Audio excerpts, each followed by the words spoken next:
Bonjour et bienvenue. Voici notre tour d'horizon économique, géopolitique et boursier. Nous sommes le mercredi 29 juin. Pour comprendre comment tourne la planète finance, c'est sur la bourse au quotidien et nulle part ailleurs. Et l'épisode du jour s'intitulera « Eh bien nous voici revenus dans l'algorithmique ». Mais nous allons commencer par le géopolitique avec les attentats d'Istanbul. Alors, je passe sur les 100 points gagnés par le Dow Jones après 21h, lorsque l'on a appris justement ces attentats meurtriers. Preuve que la hausse du marché américain était programmée et que dans ces conditions, eh bien, aucun événement géopolitique, même majeur, n'est censé venir perturber le scénario tel qu'il avait été élaboré et qui devait propulser le S&P de 2000 vers 2040, renvoyer le Dow Jones vers les 17 400 et bientôt les 17 500, je vous rassure, et puis le Nasdaq reprenant plus de 2%. Alors on n'a pas tout à fait réussi quand même à reprendre les 2,6 perdus lundi, mais là encore, on aura effacé toutes les pertes d'ici ce soir. Donc, le géopolitique, c'est quoi ? Eh bien, c'est une Turquie où la situation intérieure, comme l'a très bien dit pour une fois le président Hollande, va être de plus en plus compliquée. Ce qui risque aussi d'être compliqué, c'est pour les touristes de se rendre en Turquie.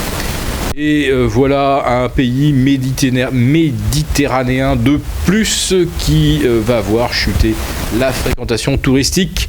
Autrement dit, ça risque de ne pas être très bon ni pour la livre turque, ni pour les emprunts turcs. On devrait revoir 10% de rendement. Alors ceux qui cherchent justement du rendement, eh bien voilà une idée d'investissement, certes un petit peu risquée. Nous parlons donc du retour dans l'algorithmique pure. Bien, hier soir, aucun effet des attentats. On suit le scénario.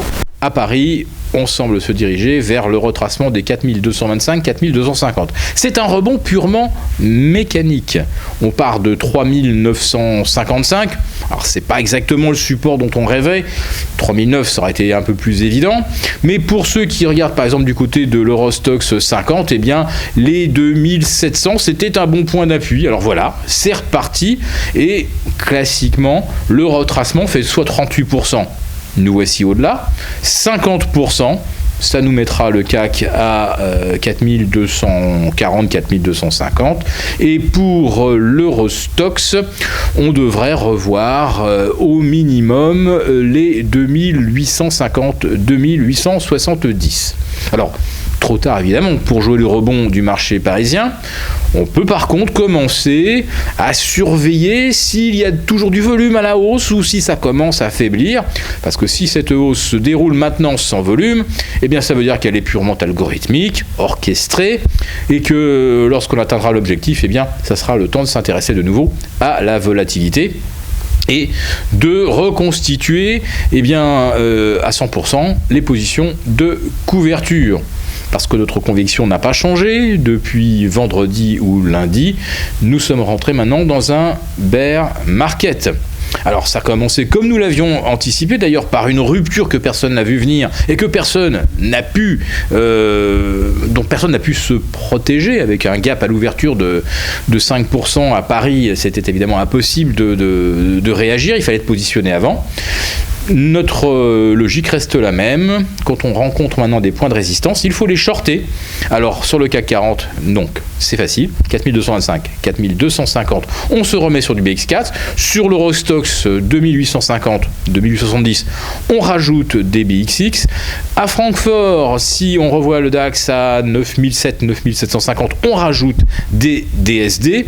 Et puis on va voir à Wall Street si le S&P parvient à refranchir les 2040, c'est la moyenne mobile à 200 jours.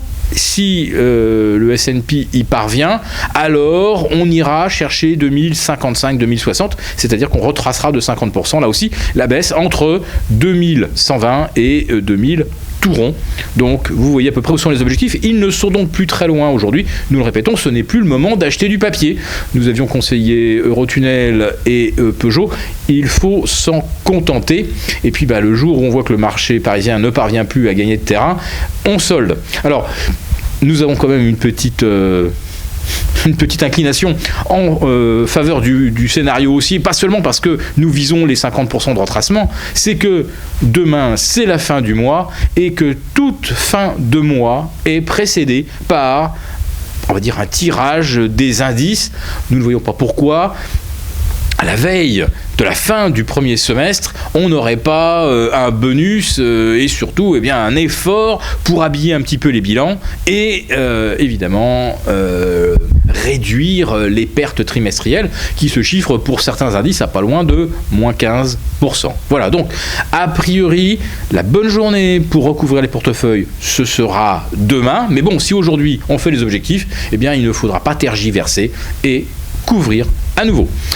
J'en profite pour rappeler bien sûr que nous ne touchons pas à nos positions en valeur orifère, nous ne soldons évidemment aucune position sur les métaux précieux or ou argent, puisqu'à moyen terme, nous le répétons, notre scénario reste baissier.